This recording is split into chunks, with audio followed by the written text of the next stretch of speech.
Good morning, ma'am. Ko. Ngasi to di class di factor ki matang within factors amasung multiple matang do ko.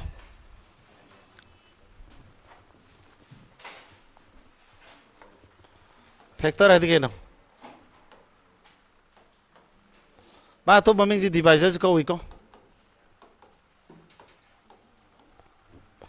Factor amasung divisor.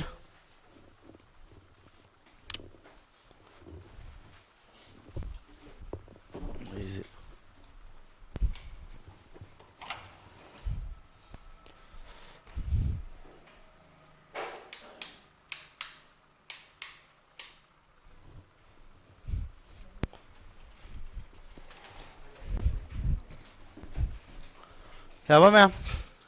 Factor amasung divisor hai di keno. Factor hai di number aba pira me keno. Numbers that can divide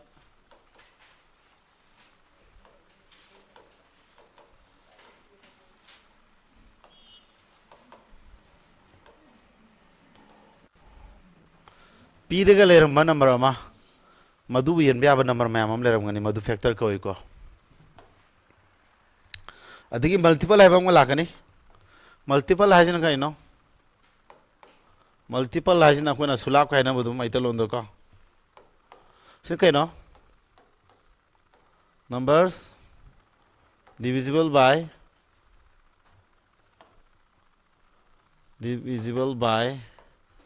a given number खेना बस के नाम ता factor है बदी suppose example दो ताके 6 की factor है ता दी को 6 पू यंजा नंबर मैम नहीं देना कना कना 1 2 3 and 6 ने माय फैक्टर है जी मल्टीपल है रगड़ के नो मल्टीपल है रगड़ ना अपन गने बको 6 ने यंजा नंबर 6 12 18 मसिंग थिंगम ना लेने को फैक्टर दी मसिंग थी बंगमी को याम लेबना ते मादी अककना बनेबा मल्टीपल है बस ना पिरामिड नंबर दूना ना पनगनी माने यंजा नंबर सिंग हाइतारे फैक्टर है माबू बू पनगनी अमना ना पनगनी अनि की खेनबसी एउ को फैक्टर है पिरामिड नंबर दूबू यन याबा नंबर सिंग मल्टीपल है ना पिरामिड नंबर दूना यन याबा नंबर सिंग हाइने को क्या ताबरसी बाउदिया फैक्टर फुतोपा तमजोजी सिबाउदिया रिको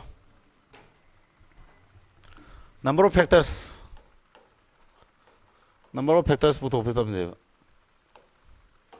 finding number of factors factor पुतो पसे सिब कई कवे हम त factorization factor सुंग बाय तारे factorization कवे को कमाय तो हम 6 की factor पुतो के दिए कोना 6 ताब नंबर सिंग तो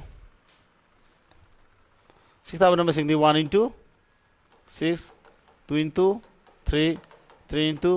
2 4 या देखो 5 या दे 6 into 1 अत्रा पूरी नबदे 6 ताव नंबर सिंधु खाना ना सी मैम सिने अब 3 के 2 दिया उरे से हंजिंद्रा हंजिन मजिंग जी होल रो सी बहु तो कोई ना को एक हंजिन में यावरा 2 3 जा 6 तारे 3 उंग लाख पसे यावग्रो मा लाख तारा गदि मदु लोयरे बनी प्रोसेस तो मतंग दो को 6 की फैक्टर थी गादी 1 into 6 जा 6 2 into 3 जा 6 मैना अरे को मैं थी नहीं अब 6 पे यंजा नंबर सिंधु 6 की फैक्टर सिंधु के नानो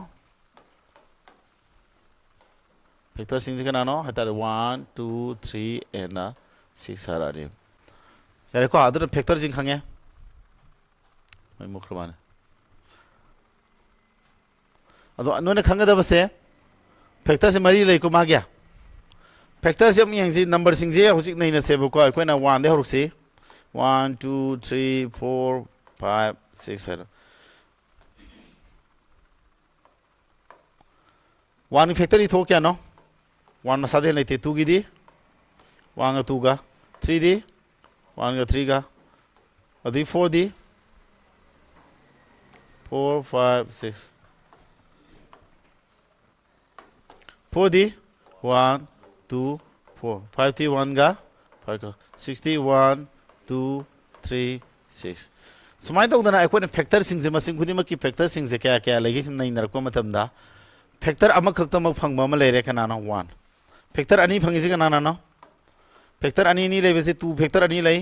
3 फैक्टर अनि लै 5 से फैक्टर अनि लैत्रा सिगुमा फैक्टर अनि लेबे नंबर से कोना प्राइम नंबर कौरने प्राइम नंबर हाइदी कई बा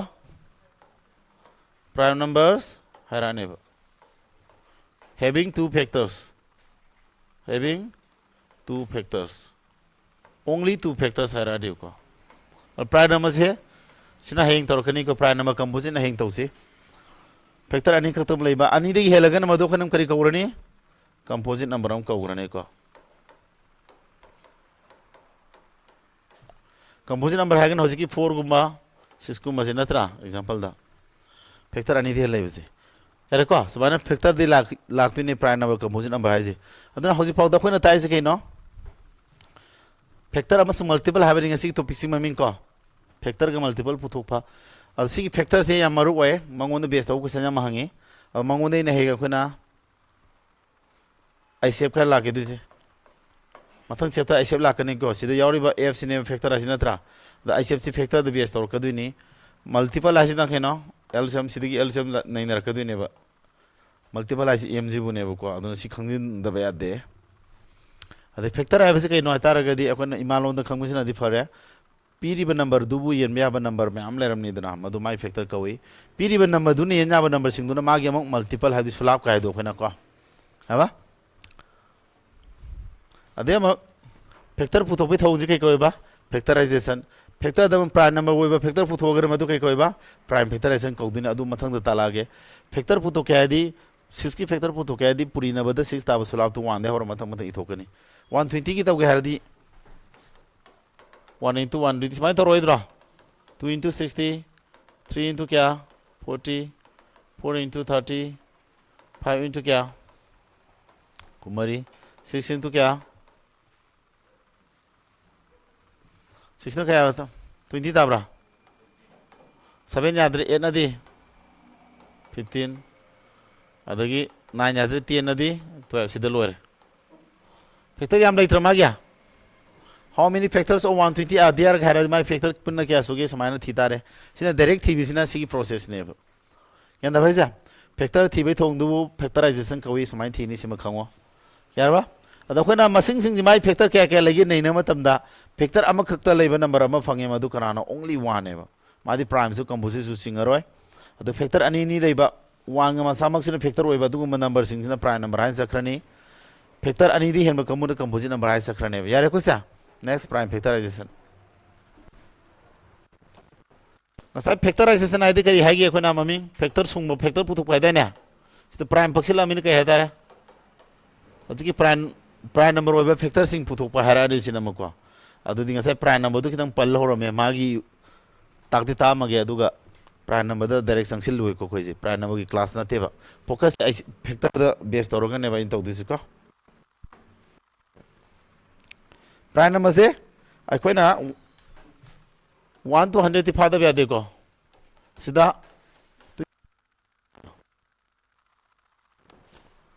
सी फादा ब्या दे सीधा बेस तरो क्वेश्चन हम दुन हंगे आईएएस तसो हंगे प्राइम नंबर से क्वेश्चन कोई हंगली से सी सेट सी डी को एसएससी रेलवे सी का तमाम रा बैंक इस हंगे से एग्जाम को दे प्राइम नंबर से अभी बैंक की ताई दना बैंक की मेसन लू है लेको मेसन में कमु बैंक सुधा थारो नो हाबी रगे हन क्या ना भाई जा बैंकिंग की मेस क्वाइट की डिफिकल्ट हुए नोइस वीडियो दम अखो ओपन था तो पने पे एंग बयाने मादी अमनु ससले प्राइम नंबर वर्ग सु इसम सन प्राइम नंबर क्या लगी के तो हंगारो या मनु संजिंग रहता रहे ने अदुना सी कसुले तब वादे हंडे फोगी प्राइम नंबर कुमा आज क्वेश्चन अतो की मथिक सेम याग जान खंगदबे माने को अदुना 100 फो प्राइम नंबर से ऐसे भागदम अदुबु सीडीएस ते यामना कनो तोबा याम सरप्राइजिंग लेता रे ने 120 बाउ मनुंग द लेबा प्राइम नंबर की मतंग द क्वेश्चन नंग यावरे को अदुना प्राइम नंबर जी याम दर 1 दगी 100 फो दि फारो सीडीएस को मथाबददी 1 दगी ना 120 बाउ मरक तले प्राइम नंबर द बेस द क्वेश्चन हंगरे अदु 1 दगी 100 तगी ना 120 बाउ द प्राइम नंबर क्या लगे अदु फादो दि फादुने बको कोई मरु है दी 100 पाउदी कंपलसरी नहीं को प्राइम नंबर अदु की मथिक यामना मरम मोरगने अदुगा माजे अककनबा माइ टॉप टॉप तोंगानम नेचर हम लेजबनी ना माजे सिंफा पुबुजे वादुइने कंदै को ꯑꯗꯨꯅ ꯃꯔꯝ ꯑꯣꯏꯔꯀꯥꯟꯗ ꯁꯤꯒꯨꯝꯕ ꯄ꯭ꯔꯥꯏꯝ ꯅꯝꯕꯔꯁꯤ ꯃꯁꯤꯡ ꯊꯤꯉꯝꯅꯁꯨ ꯂꯩꯕ ꯃꯔꯝ ꯑꯣꯏꯔꯀꯥꯟꯗ 1ꯗꯒꯤ 100 ꯐꯥꯎꯒꯤ ꯄ꯭ꯔꯥꯏꯝ ꯅꯝꯕꯔꯁꯦ ꯁꯤ ꯈꯛꯇ ꯀꯣꯏꯁꯟ ꯍꯪꯉꯦꯕ ꯌꯥꯏꯀꯣ 1ꯗꯒꯤ 100 ꯐꯥꯎꯗ ꯂꯩꯕ ꯄ꯭ꯔꯥꯏꯝ ꯅꯝꯕꯔꯁꯤꯡꯗꯨ ꯀꯅꯥ ꯀꯅꯥꯅꯣ ꯍꯥꯏꯇꯥꯔꯒꯗꯤ ꯁꯤꯗꯤ ꯁꯤꯃꯥ ꯄꯨꯗ ꯌꯥꯗꯦ 2 3 5 7 11 13 17 19 23 29 53 59 83 89 31 37 61 67 97 41 43 47 71 73 79 سمعنا سيكو مغازة فازل لوكا سيهين ايسي برايم نمبر سيهين ايسي پوتوبا كي دزو لوي سينار كني كو برايم فاكتورايزيشن غازي سينار كدويني ادنا سي فازين غدوني अदो सिदे बेस तब क्वेश्चन सिना हेंग नै ननी को हजिति प्राइम फैक्टराइजेशन हजि कैनो आन चलसे प्राइम फैक्टराइजेशन हदि 120 एन ngसा लेगिबदो माय फैक्टर मैम लेगिदर 120 के ममांग द लेगिदर सा 120 फैक्टर मैम लेरिदना सा सी फैक्टर मैम रस द प्राइम नंबर नतबस याउद्रा सिना फैक्टर पुथोपै थौनी फैक्टराइजेशन हाइने अखोन हजि तौदिना प्राइम नंबर ओइबा फैक्टर खक्तंग पुथोपै थौनी ना प्राइम फैक्टराइजेशन हाइने बा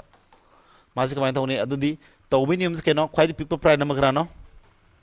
तूनी दना तूनी याब्रा या तूनी थुकनी अथुंग मथंगनी तूनी येन यारि मे मखा तानि मियन गनी को तूनी याद्रगा मथं प्राण नंबर 3 नंग येंबा 35 थुंगै बिसिना तारगा दे लोरे थमै मोंगसिना हारि 120 से प्राण नंबर मयाम सि पुरिना बो ओइना थंगने बसि चुमाना सिबुनि प्राइम फैक्टराइजेशन हाइजि को अंक खरा तमंग फमिना दि थेंगनरमगनी अथैना दि इनोंग नो बोर मसे को सिदा नो बोय बमी यावरिब्रा इनोंग नो बा प्राइम फैक्टराइजेशन से यावरगसु खंजिलौरो सिदा यारे नेक्स्ट लाजी अखोर होजि पामिबो पॉइंट लाजी फैक्टर पुथोपै थोंगने होजि लाक्तोइ क्वेश्चन जे को यंगो सिबो सेंजिलो कॉपी तौसिलो प्राइम नंबर सिं फादु को सि फाबा नुंगाना ट्रिक अमा सेमने ना 30 30 काला प्राइम नंबर ताजबने सि 30 30 कालागा सिबुदि सिबुदि 30 30 कालागा प्राइम नंबर ताबने सिजो अदु सिदना रूल इनबा 30 कालादि 77 ओइदोइने को सि 79 ओइरेसिना ओनाइ को याबा सिबा यारि को मथंग फैक्टर पुथोबै थौ यारबा यादे भरो को नंबर ऑफ फैक्टर पुथोबै कि सागी 120 फैक्टर क्या लगी हाइदि डायरेक्ट थीरदि मथम संगदर निपाला थाजदे अमा अनि अहुम मनी मंगा तरुक तरे निपाल फ्रॉम फैक्टर क्या लेबा 60 ले है how many factors of 120 are there हाइदि 1 क्या अदुना फैक्टर पुत आइना सु पीडीएफ अमदि थारमनि को नोइदा अदुदा यावनि नंबर ऑफ फैक्टर पुत बसे नंबर n को बो नंबर हम लेरे हाइबा नंबर से माय प्राइम फैक्टर सादु बसे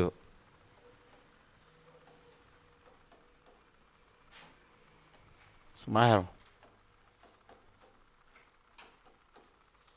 स्माइल ता आदि गाव बय से 120 नंबर से नंबर अमा ले सि ता ले लौरो मागिने प्राइम फैक्टराइजेशन सादो 120 जे क्या तागिबा क्या सिनत्रा 120 फैक्टराइजेशन सादो काना 2 क्या ना 2 से क्यूब 3 पावर 1 5 पावर 1 नत्रा सिदगी अकोना क्वाइ मरु ओइजे सिनेबको सिदगी अकोना फॉर्मूला मैम लानी number 1 my factor total factor क्या लगे 120 टोटल अखोना डायरेक्ट थीद्रजु सिदगी अदुम पुथोक यारे कमाय पुथोकने मतमना मागी लेरमीबे एक्सपोनेंट सिंजे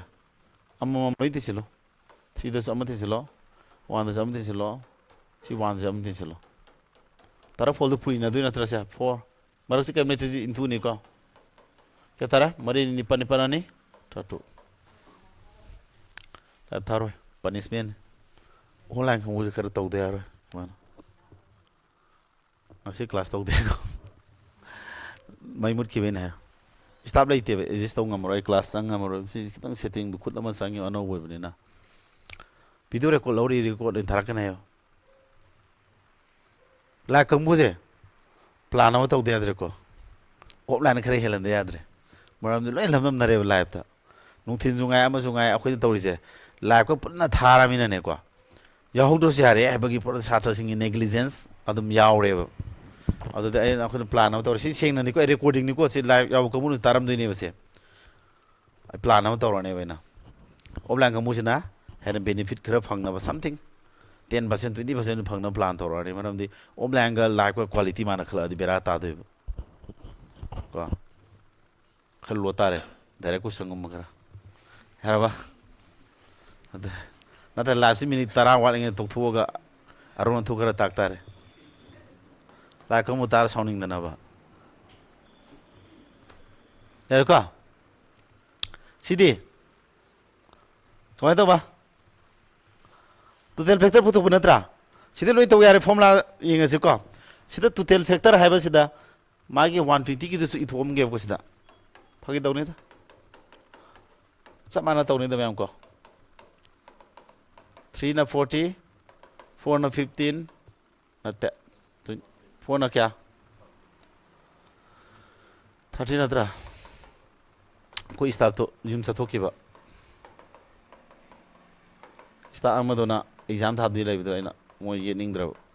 ꯁꯤ ꯅꯠꯇ꯭ꯔꯥ ꯁꯤꯗ ꯍꯥꯏꯗꯤ ꯍꯥꯎ ꯃꯦꯅꯤ ꯁꯤꯗ ꯇꯣꯇꯦꯜ ꯐꯦꯛꯇꯔ ꯀꯌꯥ ꯂꯩꯒꯦ ꯍꯥꯏꯔꯦ 32 ꯅꯠꯇ ꯂꯩꯖꯥ ꯍꯧꯖꯤꯛ ꯍꯪꯗꯣꯏꯅ ꯀꯔꯤ ꯍꯪꯕ ꯌꯥꯏ ꯏꯚꯟ ꯑꯣꯏꯕ ꯐꯦꯛꯇꯔ ꯀꯌꯥꯅꯣ ꯁꯤ ꯃꯁꯤꯡ ꯊꯤꯗꯣꯛ ꯑꯝꯇ ꯇꯣꯃꯥꯁ ꯁꯨꯕ ꯊꯤꯔꯛꯀꯗꯣꯏꯅꯦ ꯍꯪꯉꯦꯕ ꯁꯤꯁꯤꯡꯁꯦ ꯇꯣꯃꯥꯁ ꯁꯨꯕ ꯐꯦꯛꯇꯔ ꯀꯌꯥꯅꯣ ꯐꯦꯛꯇꯔ 13 ꯃꯅꯨꯡꯗ ꯇꯣꯃꯥꯁ ꯁꯨꯔꯤꯁꯤ ꯀꯌꯥꯅꯣ ꯏꯚꯟ ꯅꯝꯕꯔ ꯍꯥꯏꯇꯥꯔꯦ ꯏꯚꯟ ꯑꯣꯏꯁꯦ ꯑꯃ ꯑꯅꯤ ꯑꯍꯨꯝ ꯃꯔꯤ ꯃꯉꯥ ꯇꯔꯨꯛ ꯇꯔꯦꯠ ꯅꯤꯄꯥꯜ ꯃꯥꯄꯜ ꯇꯔꯥ 11 12 ꯏꯚꯟ ꯐꯦꯛꯇꯔ ꯀꯌꯥꯅꯣ 12 ꯂꯩ ꯍꯥꯏꯅꯦꯕ ꯑꯗꯨ ꯍꯌꯦꯡ ꯁꯨꯃꯥꯏꯅ ꯅꯝꯕꯔꯗꯨ ꯄꯤꯔꯝꯗ꯭ꯔꯦꯅ ꯈꯜꯂꯁꯦ ꯀꯃꯥꯏꯅ ꯇꯧꯅꯤ ꯑꯗ ꯏꯚꯟ ꯐꯦꯛꯇꯔ ꯄꯨꯊꯣꯛꯄꯩꯅ ꯇꯣꯇꯦꯜ ꯏꯚꯟ ꯐꯦꯛꯇꯔ ꯄꯨꯊꯣꯛꯄꯩꯁꯤꯅ ꯀꯃꯥꯏꯅ ꯇꯧꯅꯤ ꯑꯩꯅ ꯍꯧꯖꯤꯛ ꯇꯝꯗꯣꯏꯁꯤꯅ ꯁꯤꯗꯒꯤ ꯇꯝꯗꯣꯏꯅꯤꯀꯣ ꯌꯥꯕ ꯏꯚꯟ ꯐꯦꯛꯇꯔ ꯇꯧꯗꯣꯏ ꯅꯠꯇ꯭ꯔꯣ ꯌꯦꯡꯉꯣ ꯉꯁꯥꯏ ꯑꯩꯈꯣꯏꯅ ꯇꯧꯔꯤꯁꯤ ꯀꯩꯗꯧꯔꯦ ꯃꯥꯏ ꯑꯦꯛꯁꯄꯣꯅꯦꯟꯁꯤꯡꯁꯦ ꯑꯃꯃꯝ ꯍꯦꯟꯒꯠꯄ꯭ꯔꯥ ꯍꯦꯟꯒꯠꯂꯤꯀꯣ ꯁꯤꯗꯁꯨ ꯍꯦꯟꯒꯠꯇꯣꯏꯅꯦ ꯇꯧꯕꯇꯕꯨ ꯁꯤꯗ ꯏꯚꯟ ꯑꯣꯏꯕ ꯄ꯭ꯔꯥꯏꯝ ꯑꯃ ꯀꯅꯥꯅꯣ ꯁꯤ ꯌꯥꯎꯔꯤꯁꯦ ꯁꯤ ꯏꯚꯟ ꯅꯠꯇ꯭ꯔꯣ ꯁꯤꯅ ꯀꯔꯤ ꯑꯣꯠ ꯁꯤꯅ ꯀꯔꯤ ꯑꯣꯠ ꯅꯠꯇ꯭ꯔꯥ ꯏꯚꯟ ꯑꯣꯏꯕꯒꯤꯁꯤꯗꯤ 1 ꯍꯦꯟꯒꯠꯄꯤ ꯇꯧꯔꯔꯣꯏꯕ ꯑꯣꯠ ꯑꯣꯏꯕꯁꯤꯒꯤꯗꯤ ꯂꯣꯏ ꯍꯦꯟꯒꯠꯂꯅꯦꯕ ꯁꯤ ꯏꯚꯟ ꯑꯣꯏꯔꯤꯕꯁꯦ ꯁꯤꯒꯤꯗꯤ ꯃꯥꯒꯤ 1 ꯍꯦꯟꯒꯠꯄꯤ ꯇꯧꯔꯣꯏ ꯑꯣꯠ ꯑꯣꯏꯕꯒꯤꯗꯤ ꯂꯣꯏ ꯇꯧꯔꯅꯦꯕ ꯑꯗꯨ ꯄꯨꯏꯅꯒꯗꯕ 3 × 2 × 2 ꯀꯌꯥ ꯇꯥꯔꯦ 12 ꯇꯥꯕ꯭ꯔꯥ ꯍꯩꯅꯤꯀꯣ ꯇꯧꯕꯩꯅꯦꯕ ꯁꯤꯗ ꯐꯣꯔꯃꯨꯂꯥ ꯂꯣꯏ ꯌꯥꯎꯗꯣꯔꯕꯅꯤꯀꯣ ꯁꯤ ꯀꯩꯁꯨ ꯂꯩꯇꯕꯁꯤꯗ ꯐꯣꯔꯃꯨꯂꯥ ꯂꯣꯏ ꯇꯥꯛꯇꯧꯔꯕꯅꯤ ꯍꯪꯉꯦ ꯑꯗꯣ ꯑꯩꯅ ꯍꯧꯖꯤꯛ ꯀꯣꯏꯁꯟ ꯀꯂꯦꯛꯁꯟ ꯇꯧꯔꯛꯀꯅꯦꯕꯀꯣ ꯌꯥꯕ ꯃꯌꯥꯝ ꯏꯚꯟ ꯑꯣꯏꯕ ꯐꯦꯛꯇꯔ ꯄꯨꯊꯣꯛꯀꯅ ꯑꯣꯠ ꯑꯣꯏꯕ ꯐꯦꯛꯇꯔꯗꯤ ꯄꯨꯟꯅ ꯀꯌꯥ ꯁꯨꯔꯦ ꯑꯗꯨꯗꯤ 32ꯀꯤ ꯃꯅꯨꯡꯗ ꯏꯚꯟ 12 ꯑꯣꯏꯔꯗꯤ ꯂꯦꯝꯍꯧꯔꯤꯗꯤ ꯑꯣꯠ ꯅꯠꯇ꯭ꯔꯣ ꯑꯣꯠ ꯐꯦꯛꯇꯔ ꯀꯌꯥꯅꯣ ꯇꯣꯇꯦꯜ ꯑꯣꯠ ꯐꯦꯛꯇꯔꯁꯤ ꯀꯌꯥꯅꯣ ꯑꯣꯠ ꯐꯦꯛꯇꯔ ꯍꯥꯏꯔꯒꯅ ꯏꯚꯟꯒꯤ ꯁꯨꯡꯌꯥꯎ ꯌꯥꯎꯍꯜꯂꯔꯣꯏ ꯑꯣꯠ ꯀꯦꯅꯤꯁꯤ ꯑꯣꯏꯅ ꯇꯧ ꯇꯥꯔꯦ ꯑꯣꯠ ꯑꯣꯏꯔꯤꯕ ꯄ꯭ꯔꯥꯏꯝ ꯅꯝꯕꯔ ꯑꯅꯤꯁꯦ ꯃꯥꯒꯤ ꯑꯦꯛꯁꯄꯣꯅꯦꯟꯗꯣ ꯑꯃꯃꯝ ꯍꯦꯟꯒꯠꯂ ꯇꯧꯕ ꯄꯨꯔꯤꯅ ꯇꯥꯔꯦ ꯀꯌꯥ ꯇꯥꯔꯦ 2 × 2 4 ꯒ꯭ꯌꯥꯟ ꯇꯥꯕ꯭ꯔꯥ ꯑꯩꯅ ꯍꯧꯖꯤꯛ ꯑꯦꯛꯁꯄ꯭ꯂꯦꯟ ꯇꯧꯈ꯭ꯔꯤꯗꯣ ꯀꯩꯁꯨ ꯂꯨꯕꯗꯤ ꯅꯠꯇꯦ ꯑꯗꯨ ꯀꯥꯎꯒꯟꯕꯅꯤꯀꯣ ꯌꯥꯝꯅ ꯁ꯭ꯋꯥꯏꯁꯦ ꯂꯨꯗꯦ ꯍꯥꯏꯕꯩ ꯋꯥꯅꯤ ꯌꯥꯝ ꯑꯃꯤꯅ ꯀꯥꯎꯔꯛꯀꯗꯣꯏꯅꯤ ꯌꯦꯡꯉꯣ ꯇꯣꯇꯦꯜ ꯐꯦꯛꯇꯔ ꯍꯥꯏꯔꯒꯅ ꯄꯨꯊꯣꯛꯀꯦ ꯍꯥꯏꯔꯒꯅ ꯑꯦꯛꯁꯄꯣꯅꯦꯟꯁꯤꯡꯁꯨ 1 1 ꯂꯣꯏꯅ ꯇꯤꯟꯁꯤꯜꯂ ꯃꯇꯨꯡꯗ ꯄꯨꯔꯤꯅꯕ ꯏꯚꯟ ꯐꯦꯛꯇꯔ ꯄꯨꯟꯅ ꯀꯌꯥ ꯂꯩꯒꯦ ꯍꯥꯏꯔꯒꯅ ꯏꯚꯟ ꯄ꯭ꯔꯥꯏꯝ ꯅꯝꯕꯔꯁꯦ ꯁꯤꯒꯤ ꯃꯥꯏ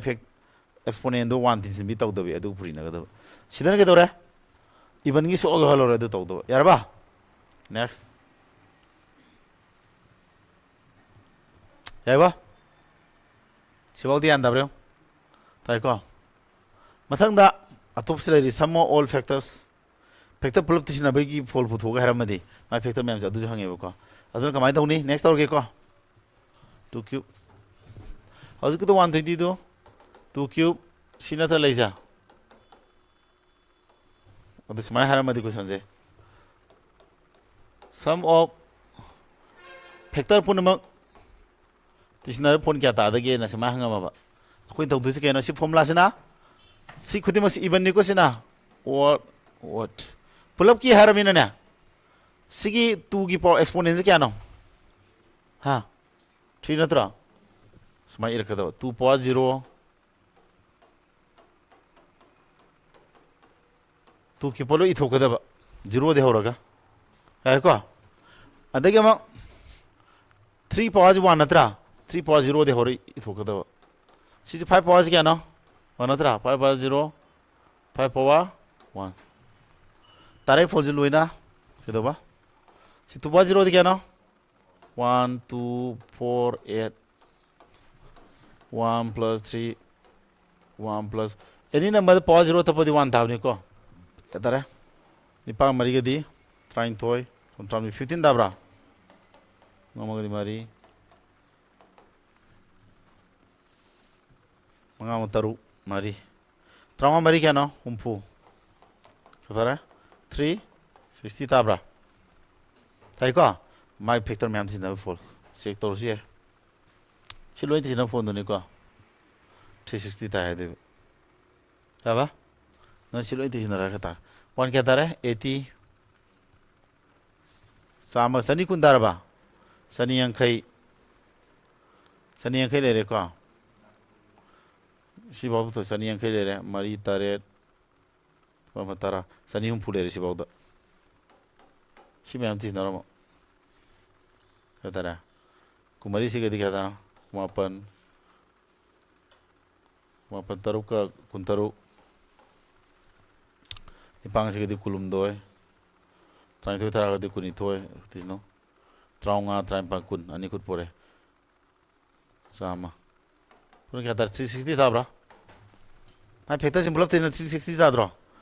samana tisna raga yenga se ko direct hit and trial thi ba jeng warakane ko angko kan yarak ta ba yarakane aduna ina formula ina pibe mani heini ko kamai togi lakhe mong do tu ki ba je 2.0 degi ra tu ki po thing mai itho ti na ba 3 1 hai je 3.0 de horo loi thing mai tho ti na ga da si lak si formula sin ko noi khang du si kamai lakhe ge si ya ba mathang ha si problem man tau din na do pro suppose sumana 2.4 3.45 5.7 ai de koi tau tar pa leite 2.0 di sum tinar puduna 2.4 tinani si 3.0 di tinar puduna 3.54 kham thengbo si 5.0 degi 5.7 mo tinani tara pol do si tisna bai polam tarani si gem tarani sin tarani loi puina de hai ni ko sa my factor me am du liti na gana ade ma hang biari even no factor sing do my factor me am even number oi ba khari leidana madu kak tisna bai fol na kya no on number ka oi factor sin tisna fol kya no factor fol tu puri na phone kya no adu de khara hangba hangani adu hangbi ai bilu jam tin sorani puri na bai loi lei ba ko formula tare ni lei ka sore mari sore ba hum na ngare ko aba mathang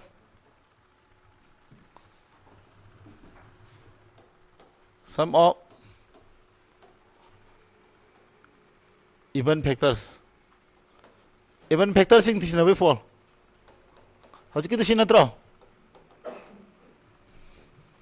tu kip na tro 3 cd yang da bya de ko even factor tisna bai ki na kamai dau tare ame tu ji kya no even oi sina tro what sina ngasai da sama nei ba si 2.0 de hogi ngasai dia hogi bro factor flip tisna ba di 2.0 kya de ho gya 0 de hogi dra on even oi ba har me si even oi ba prime number se my factor se ba gi exponent tisna ba se ma 0 je hol ro ka da honi 2 1 de honi 3.0 plus 3.1 3 square 3 cube 4 sorry 5 power 1 5 square 5 cube oi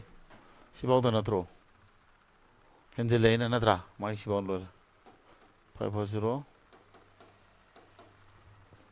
kari khene kitang da na ta khene sia si kana de hogu da bang sai do plus 2.0 de hogi da ad even no ba factor ka tin na ba habni na even no ba jigi di 1 de horane kya tare 2 plus 4 plus 8 na tra trying to kya ba tram ni tar ba masai di 15 da gida na sine kya 1 plus 3 kya tare 4 1 plus 5 kya tare 6 adu yo tara mari yang kai taru ti taru kuntra tu truma kuntra iban oi basing tisna phone to kya ba 336 se or oi to kana no or oi se kana no 1 ne 3 ne 5 nè khana sidi hen le yaw di ko sino what of thing thina di trong kun kya kumari na tro what of thing thina to kumari tar di apun ma thina phone kya 360 ta ke sa 360 kumari lok thod kya tara 336 tar ne iban jing it thina phone na 336 tar ne chum dabra da ko jole de si kya tar hai 336 tar hai na to sumi ko formula da hola ga na si dare in trial da putho ga di wasila ne number 6 ki ama sila pham ni ngo ko sum of all factors na kya har na ke dauta re even jima suk ya ga la ro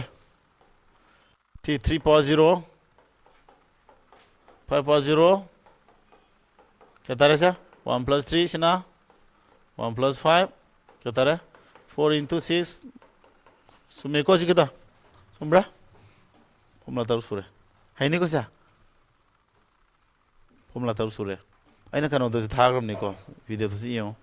ade matha am wali number 7 pull up product to bagi factor me andu pull up product to bai di product of all factors factor punama puri na me fold de ke dauta re magi total factor do tu ne to si exponent ura kada ba hoji number to kana no haro akoi number ji kana no 120 na tro sia number do akoi 120 si de ke dor ne ba mai factor punna kya sugi hai ba ngasai 16 suda na 16 do da tu ne to pusne exponent ma de 120 power kya lane de dia ela ba yam saw no mam taramane taroidro puri na di saw tar ngasi factor ta tu tu lim puri na di masing do ai saw roidro adone semana ado magi de puri na da bi de samaina thanam ba yai ko adona question tare ni ba hang ba yari joji factor ma thang da kare ko yan daw de question na yan da yan ta da bra yum na salam yeng ko lai di lai ba kumla si kamai pangi so di ama tak lui dingin amam tak sala ko sum sang bo wat kheni yum nam hanjin gadam ni ko kamai la ki ge do yum na nasa go language da khang na ngak tam pung khaim da pham ma gi ngada ma do gan gan ta khine na aba yan daw dia ta da male da ha sidi question nào đấy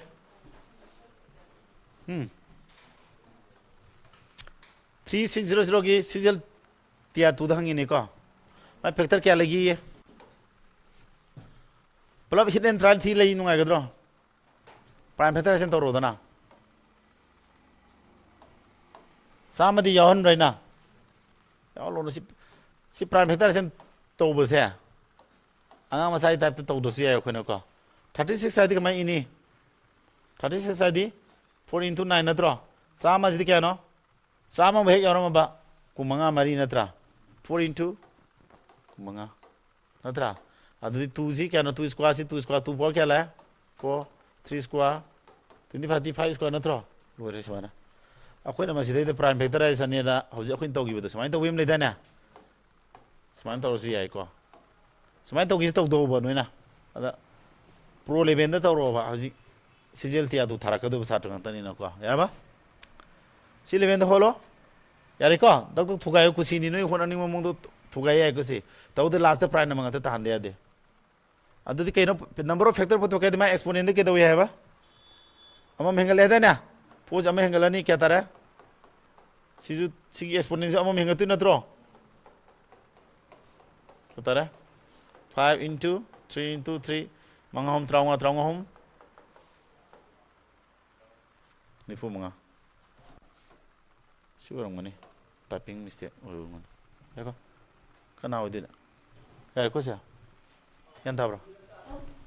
stop singa si suti logi ba habi phambiyo aise na tam phambi ya min tarama aise ka to ko ma si du ka lai ba lai se ma kan ngai timing ko tai ko na san na je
हो यार क्या the following statements in respect of all factors of 360 360 की factor matang na hangi CDS tam question sumai ya lang hai kamai tau diba đúng không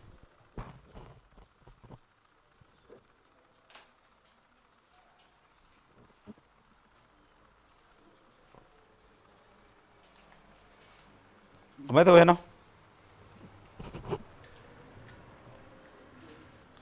which of the following statements are correct karam statements hongi the number of factors is this the sum of all factors is this adudi hojiki formula du pande aro natro 360 diga tarage follow dona haibum thoye si question je 360 habdi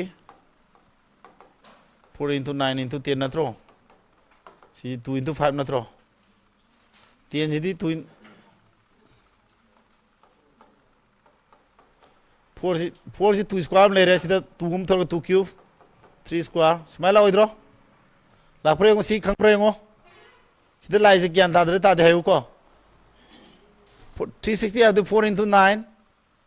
into 10 natro natra no smile to video to robo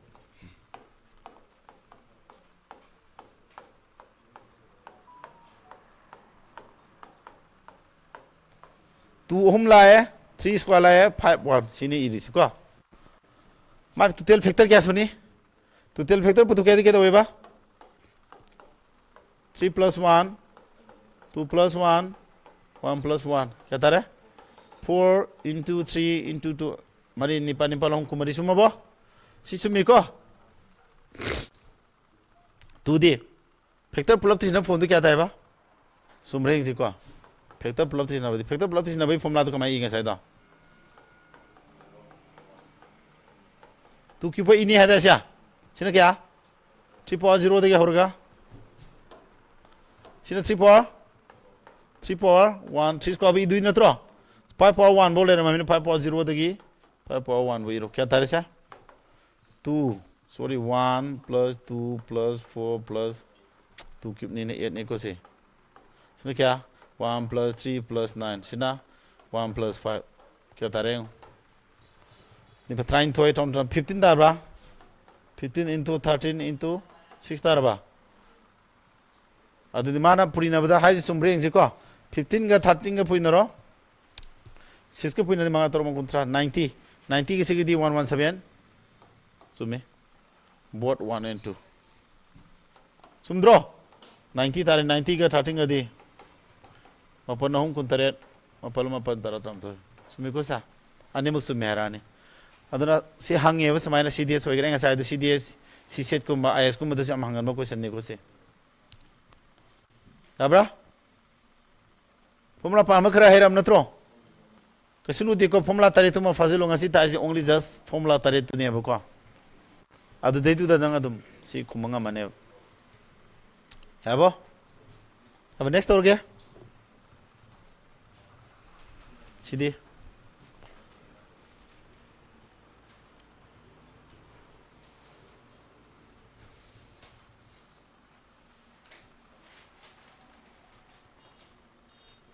Sita tu kena seasonal men 2022 natra hangi ko dam ai noi ms ke ma extra syllabus tu ko ba tong nang na in timely ko extra class tau ge habdo live on noi yorok pa yan habdo hoji se moi exam gd exam tau ni live ang tha dan tau ri bu ko adi extra base amaga tau ri ba aduna matam ju loi kanjil la lei ba moi hek loi ba ga dum tau ra ni ko kya si question kamai hot do male try thong ang mudro si prime factor thuai ga dui ne basi mana pawaze 3 ke ma 5 ke ma yam lai ba question ni yam lu di si prime factor ne thuai wa ni si kasuna ti ma haningi se mana se prime number je si me am ji thuai ga 3 ki power khara 5 ki khara 7 ki khara 11 khara thol ka ne hai ba understand do bro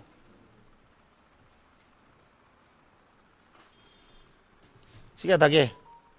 7 in jabra 7 yen jadro si 7 into kya smala ba 7 into sidi 11 into 11 laba sidi dem sado kya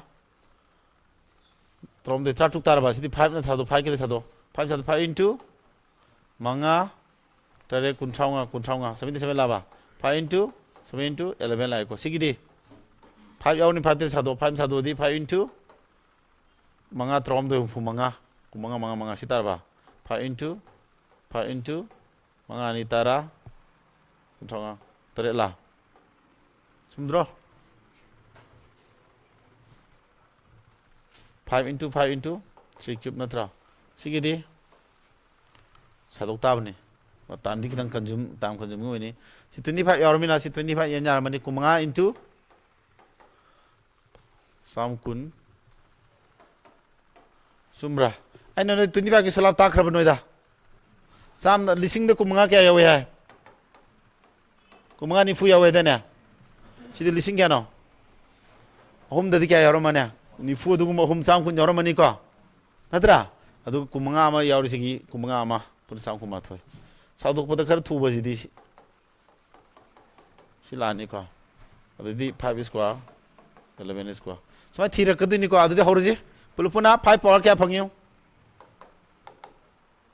5 sidi square am le ba sidi square am le mari manga 5 power 5 phangyo ko 3 game 3 power kya phangya 3 yauk de sida 3 cube natra adagi 7 gi kya phangye amma ani dem phangdra ba 11 di ani ahum mari manga sumai phanga ba ado 3 de leri power a sadu natra 5 de tapi power b sadu natra 7 de tapi power c sadu na 11 de tapi power d sadu ne ba ma puto na ab minus c d position di phajadro ab di 3 into 5 c d di 2 into 5 15 de gi 10 khado di kya no 5 natro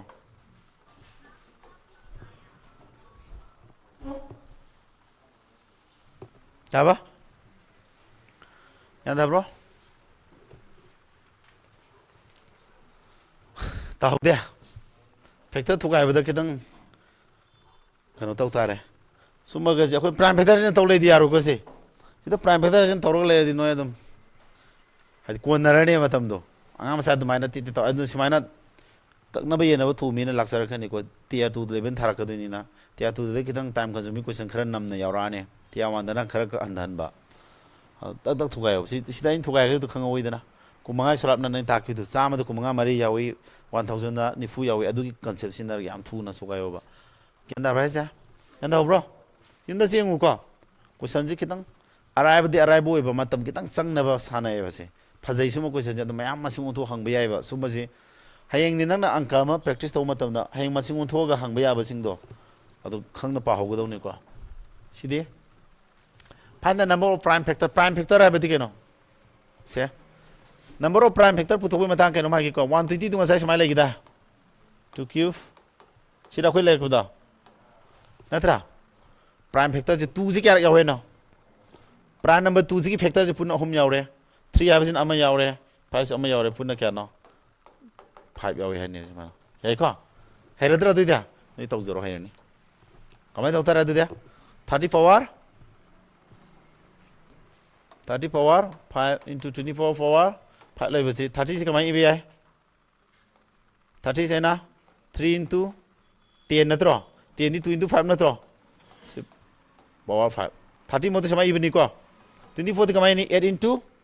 3 natra 82 cube ni 3 power 1 sigi power 5 ala ni natro adu di ngose sidi 3 powers kya lani da 5 2 powers 5 moi khudima kini na ko 5 powers 5 sidana क्या 2 जी मंगा हों क्या तारे चाऊंगा मंगा आमा 3 powers जी मंगा आमा मंगा पुई नरक दुनी को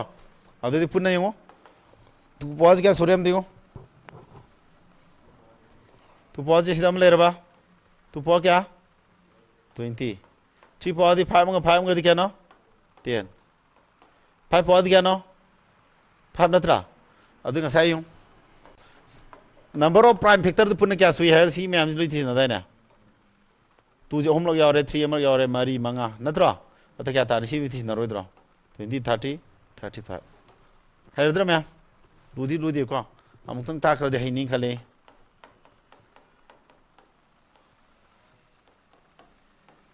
ꯌꯥꯔꯗ꯭ꯔꯥ ꯍꯩꯔꯣꯏꯗ꯭ꯔꯣ ꯇꯧꯕꯗꯕꯨ ꯁꯤꯗ ꯂꯩꯔꯝꯃꯤꯁꯦ ꯊꯨꯒꯥꯏꯗ ꯌꯥꯗꯦ ꯐꯣꯔ ꯑꯦꯛꯖꯥꯝꯄꯜ ꯑꯃ ꯄꯤꯔꯝꯃꯒꯦꯅꯦ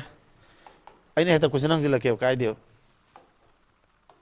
ꯁꯤ ꯂꯩꯁꯦ ꯇꯣꯇꯦꯜ ꯄ꯭ꯔꯥꯏꯝ ꯐꯦꯛꯇꯔ ꯀꯌꯥ ꯌꯥꯎꯒꯦ ꯍꯪ ꯌꯥꯗ꯭ꯔꯣ ꯁꯤꯁꯨ ꯀꯃꯥꯏꯅ ꯀꯌꯥ ꯌꯥꯎꯅꯤ ꯑꯝꯇ ꯍꯥꯏꯔꯛꯑꯣꯅꯦ ꯅꯣꯏ ꯀꯣꯏꯁꯟ ꯑꯣꯟꯊꯣꯔꯛꯏꯅ ꯈꯜꯂꯣꯅꯦ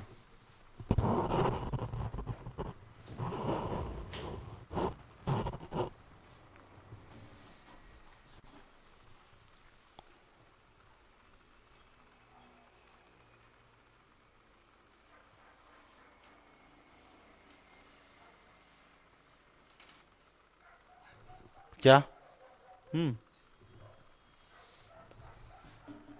60 लालेदा इरालेन लाले हाई ngamneba 18 नाइज क्या नो 9 into 2 नत्रो 18 नाइदी 9 नाइदी 9 into 2 नत्रो 93 स्क्वायर 2 अदु पावर क्यूब हम लाने 12 आदि क्या नो मरी होम नत्रो मरी है जी 2 स्क्वायर होम अमा अदु के से के दारा स्क्वायर पुई नरसे 3 नसी पुई दी 3 स्क्वायर 3 पावर 2 लेर मद 2 3 जा 6 लानी 2 पावर क्यूब हम लानी 2 अनि नि मरी 3 स्क्वायर हम लानी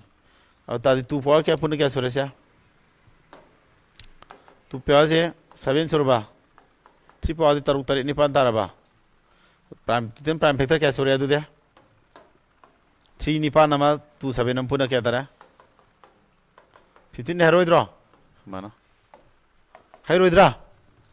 हेनी को इनी हंगनी म हंगजरसनो खुंबा हेरोइद्रो प्राइम फैक्टर द साधो कदौने प्राइम फैक्टराइजेशन ओलन गदौने बक यंदरबो एक्स्ट्रा क्वेश्चन अनि यावरेदना the number of divisors of the number is exclusive divisor हागदा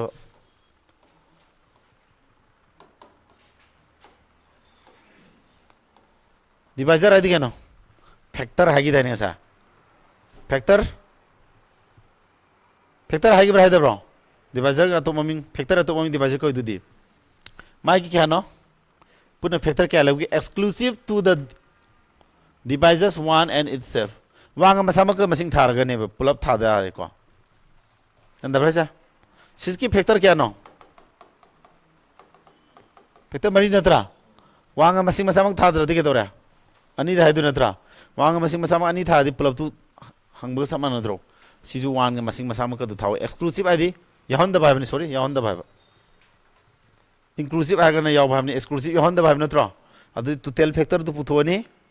अनि म लखथो की तारे दगी वान मसिंग मसाम को था दबी हायरोन मिना अदादी नसाय कोई टोटल फैक्टर पुथो फॉर्मुला में देना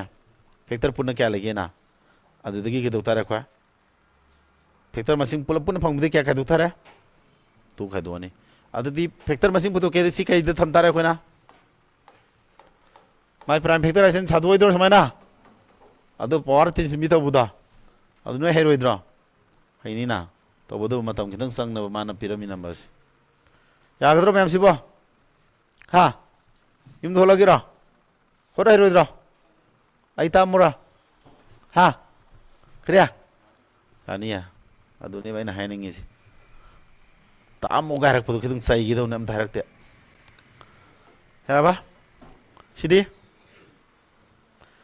one of the factors of this where k is at what number k is kay ba k is na what number oitaragadi sigi factor amaka hayo sine si atopa example piji ko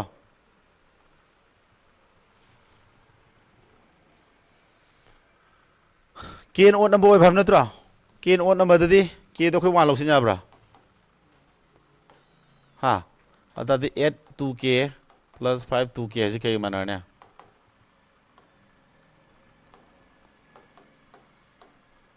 64 plus क्या ना को मंगाना था क्या तरह समान होता very easy लू मान बेवाने हाँ किसने वो नंबर वो बाहर में ना किए तो ना वन वो कांदा वो नंबर आई थी वन दे होता है ना वन नंबर लोग से लोग काट पिपो दो किसने वन लोग सिंगा दा सिग बेलूस क्या फंगे प्राइम फैक्टर सागर क्या फंगे इतने नत्रो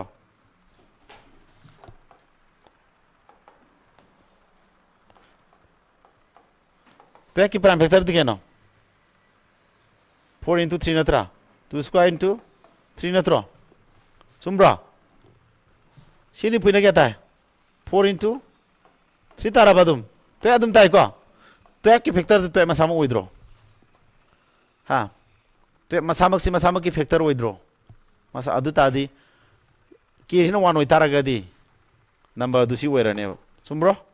ki du no 1 oitara di number du kya tara ja ki 1 oika number du kya withino 89 natro number du 89 were 89 bu yenna factor masamak 89 ni hai ya dabra 89 factor manung de 89 dum yausari du si yare ha ko sama hot kadab sen kazina yar ba mya yan daw dia masamak si factor ni k ji 1 lokan da ko na number do k sin on number 3 lokan atopa number ama ju phangne ba yan da bhaija hoji akon k du 1 lokan do number du si phangye ta di number dun 89 wi ta di har 89 gi ke do ba factor me amar te ama hai wa ta di 89 masamak hai yare dana ramna dilai question ji the number of factors of 196 which are divisible by 4 196 factor me am leidna 4 ni jaw du kana no direct thirasu adra du dia hidden trial da thibna phai ko masing chawra ga di trick amon su lei ko thi ma su ko du budi ya ba 196 factor me am do to da thiro bonoi na ma'am थी runny को थी रखा ना phone ये ना बा क्या no क्या और क्या हमने तो 196 पे ये ना बा नंबर फैक्टर में आम ले रहे मने अदुई मनों तो दा फोन ये ना बा क्या लगी सी नहीं सी शो और मरो नत्रा नंतिया था ब्रा 3 ये ना ब्रा याद देखो फोन ये ना ब्रा यार Partner address 6 ne abra Taroni trying toy 70 se ade taru taret taramari taret yadro tarani tramni yang kai taru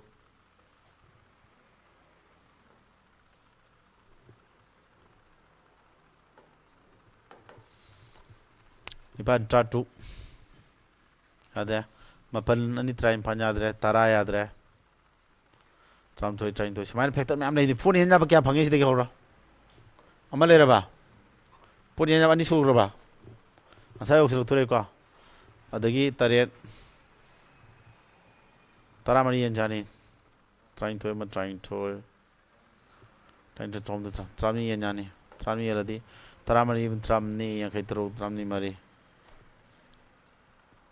kai no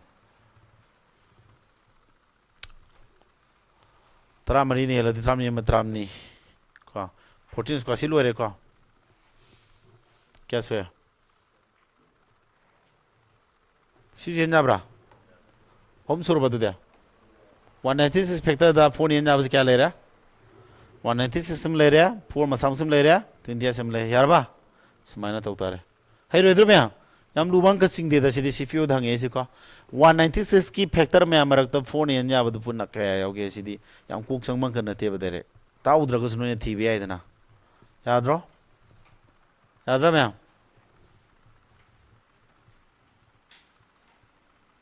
लूग्रो मंगसे class या लूरम बोइदा फॉर्मूला तारे तो फाजिलो ngसागे नइनदरे क्वेश्चन याम लूबा देब ओइबदि ओइदे रंग खलेबको तो लाइव थाउ दरे अदु खन तोरगे स्टाफ तो बोक्सोइन हाइनिंग द्रा मासो मासा खन नोइतबगा एग्जाम लैना बैटरी से कमाय तो बैटरी से सास तौ दब्र खंगदे अखोय तो बोंगाना सिनब जाला the sum of the odd divisors of 216 is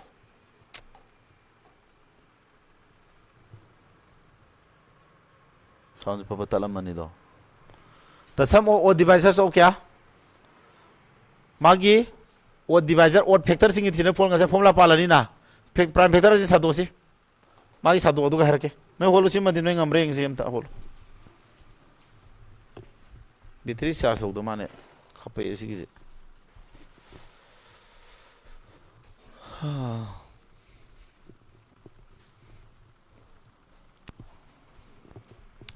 Dunita kian dari bo angka selubra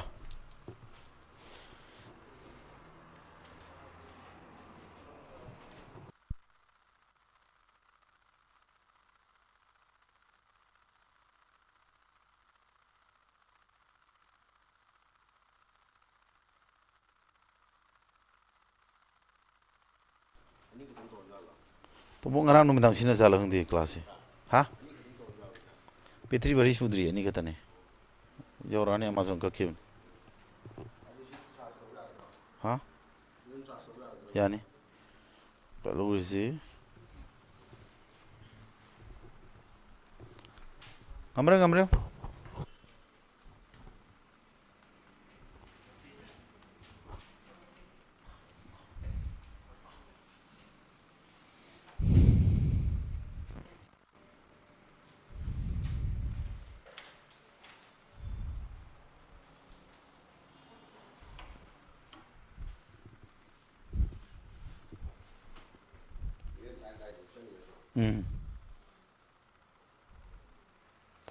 Shaz extra money mari lagi na class tawring da amung tawsila di faidana asasu yoron da berang de queen sabam thok to class am de battery se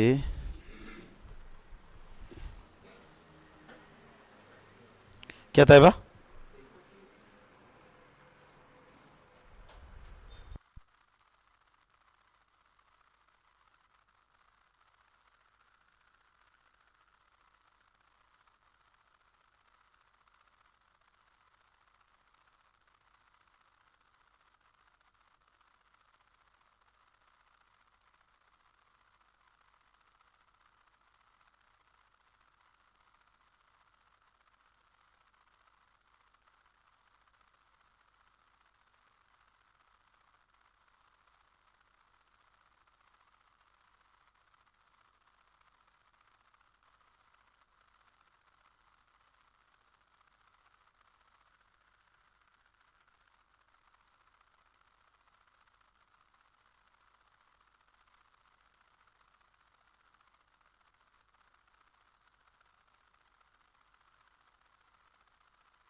Puri tara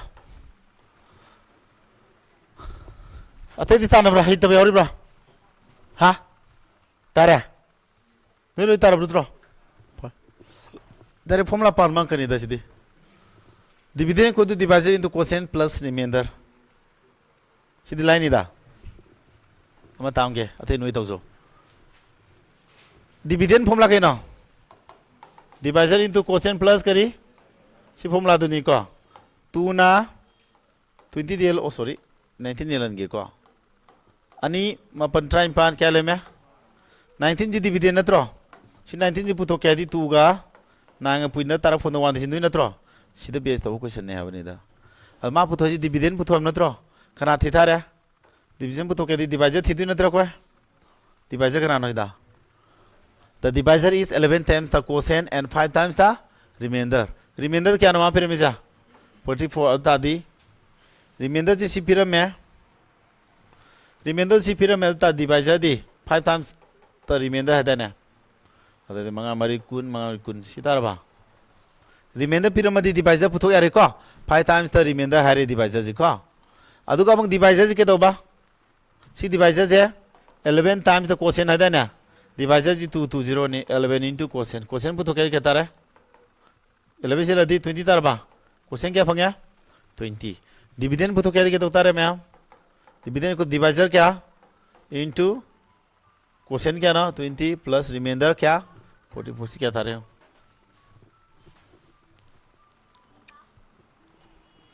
none बेतरी दु लोइ ग्रबा ultra कनो दे हाना बदा microphone ना दुरासेल की अमा ultra हाना बदो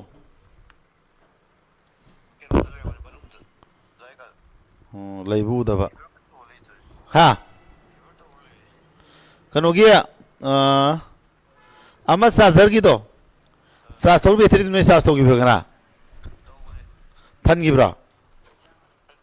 हल्ली जालो हंदी आदो सीन दे आई ना जब मकुते हान मदा क्लास तो बुलुई नंग दी में कमाई तो जानो दे फरे फरे याबा हैनी को मैम से आई लूसी लगे क्लास से सिम ले रहे लाई द सिटी को सिना खर लू ने समान क्वेश्चन द लू ना हंग मने माना को सिना नोइन होमवर्क तोरो को याबा सिदी on dividing a number by this the quotient is this the remainder is the number the puto समझन तेरे पूरी नहीं याद रहा सीधी ही सिम ला रहे सम माना मगता हम बोई बनी ना सीजो हो सके तो माने divisor is 10 times the quotient 5 times the remainder what is the dividend if the remainder pito हो सके मांगे sama नहीं को सीधा ताकने का यार जामा करता नहीं को ताकना करो सीधा माना divisor का quotient नों सेंस माना सम ना अदुने दाने पिरम द्रेबा कुछ कुरांग खर को लेता रहे ने percentage की concept खर योक्सल पीरे ना था अदो सीजल हंगी सिम फजै को से अदो सिम कक्ता ने बोक संग दबो ओरिसे अदो सिम कतो सुलो अदो अतै दो ngасai अतै सिंग दो लाइ के बलु ब्रा अदो कमेंट तरो नोइन ज्ञान थाउ तो सारो डायरेक्ट फॉर्मूला यावबनी आई लु दब्रान सिंगे बको concept am संगबा अंक ओइ दब्रान ने खले ai prana magi question aruruba ma'am पुला ani को हेंग नमा सि फॉर्मूला सिंग am नहीं ना ओब युमदा मकोते फॉर्मूला तरे न तरस्या तरी तो अभी तक नहीं ना होगा कैसे लूबदी वही दम नहीं को आई वो सिंपा पूछता है इसने बा क्या ना भाई जा रबली तक लोग यंग उधर हाना फादू लेके तार एग्जाम में रबली तक यंग उधर सिंपा पूछने बा क्या ना भाई जा ब्लाइंड सिंपा पूरा नसाना के एग्जाम्पल पीस आना पारो अदुको थोरो वो चलो आएगी दी